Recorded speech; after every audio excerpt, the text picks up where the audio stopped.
cream bronzer for beginners. I'm gonna walk you through it. It's gonna be okay. I teach one-on-one beginners makeup lessons, and I feel like all of my clients are afraid of this number one thing, cream bronzer. And I'm gonna show you the easiest way to do it that is completely foolproof. Now, the first thing I'm gonna say is if you have something like this, going straight in is probably not going to be the best application for you because it is really hard to take away product than it is to put some product on.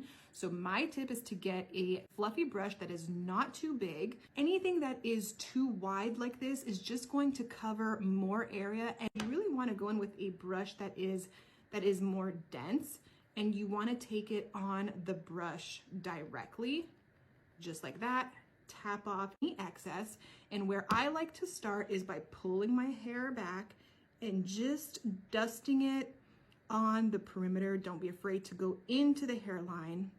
You just want to apply it anywhere the sun is going to lightly kiss your face. So usually that's on the high points where we want to add definition, and you can just buff it in little round motions into your hairline just like that. Next is where most people are afraid. It's contouring your cheeks. I tell my clients, I say, take the top of your ear and just go down. It's gonna probably hit where your cheekbone is, and that's where you can start applying it. What we don't wanna do is drag it all the way to the middle of the face. So start at the top of your ear, and right at the temple area is where we're gonna actually place the majority of this color and blend into the hairline.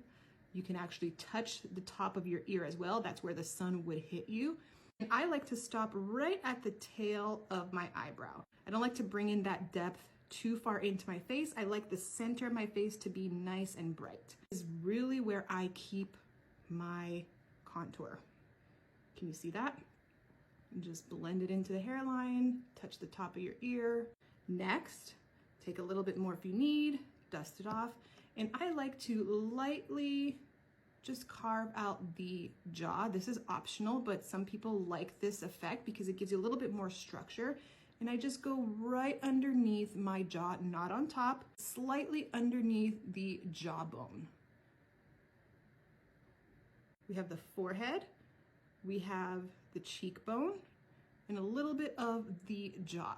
With whatever is left, I like to apply it a little bit on my chin and the bridge of my nose. You're good to go. I hope this helps, and follow for more makeup tips.